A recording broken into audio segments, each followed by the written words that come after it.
So, what exactly is one nation, one poll all about? What does it mean? What does it entail?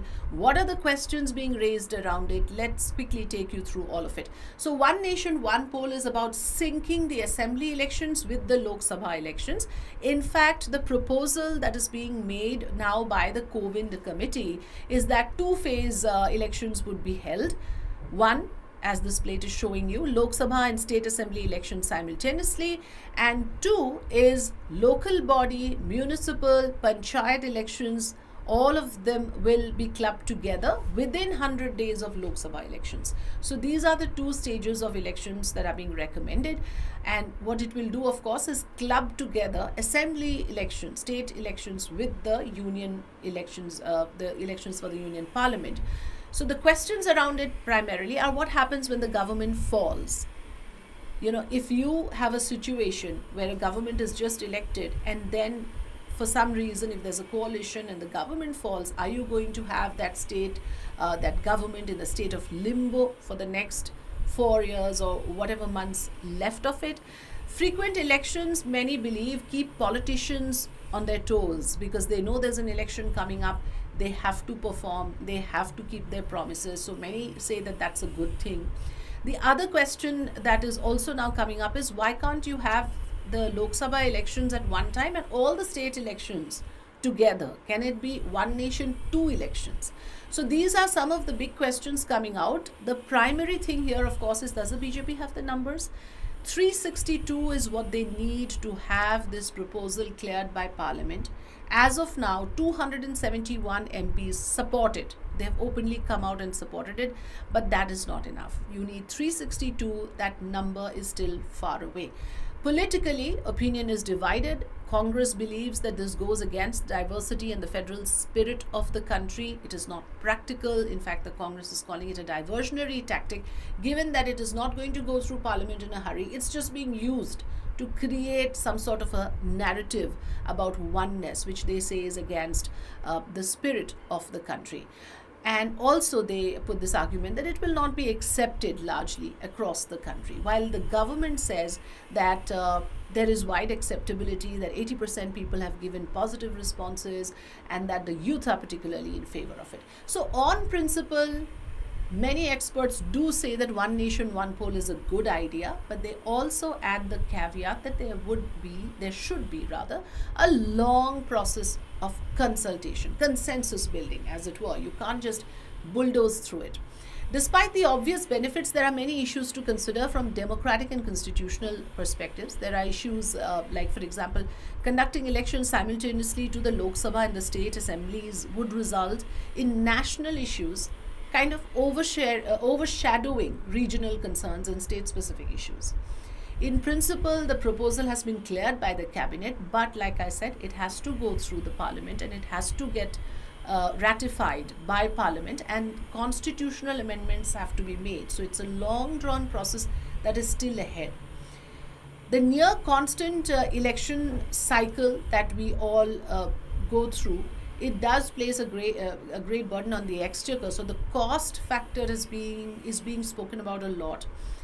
That if you consider it from the perspective of cost, there are multiple benefits. Governance and administrative convenience as well. The cost of holding elections to Lok Sabha is said to be around a cost of 4,000 crore rupees for the central government. And then factor in the assembly elections, that would also cost another considerable amount of money, depending on the size of the state. So while this is the official expenditure of the government, don't forget to again factor in the expenditure made by individual parties and the candidates. So a lot of money is thrown in, and it is quite obvious that simultaneous election would entail a huge reduction in this. And given the competitive nature of electoral democracy, continuous elections undoubtedly affect policy discourse. As of now, we have at least 5 to 6 state elections happening every year. Ministers are in a permanent state of campaign mode. The election mode is always on. To do away with all of this, to have a greater focus on governance, the COVID committee, which examined the proposal, has recommended this, that there should be a two-stage process. and this should come into effect by 2029, by which one nation, one poll will be achieved. So this is what the committee says.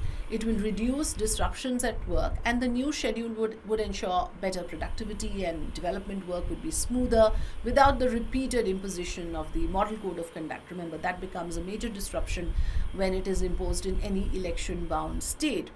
Also, what the committee says, that it would free up security agencies from voting related duties and allow politicians to focus on the more important public interest work rather than just engage in poll related gimmicks.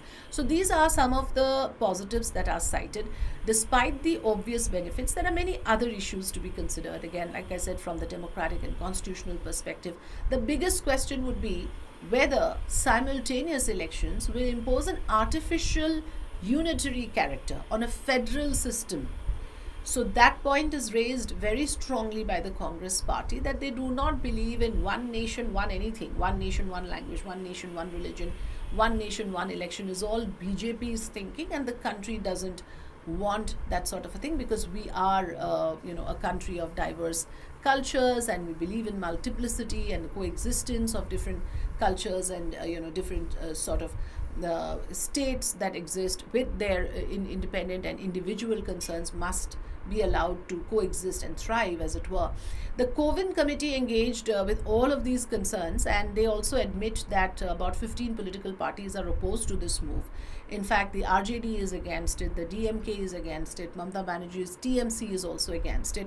It must be pointed out here that one of the former Chief Justice of the Delhi High Court had made this interesting observation to the committee, since there were consultations that were happening for a very long time. And he said that simultaneous elections hinder political accountability, as fixed terms offer public representatives unwarranted stability, without the scrutiny of performance. So that is one very valid concern that was raised by a senior person from the judiciary.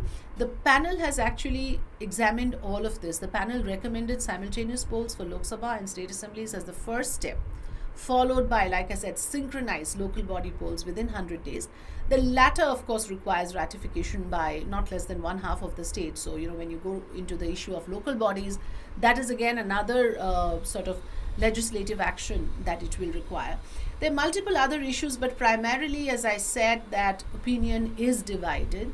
As of now, we only have a cabinet clearance. It will require the approval of Parliament, and that consensus building must be done. It is not going to come through in a hurry.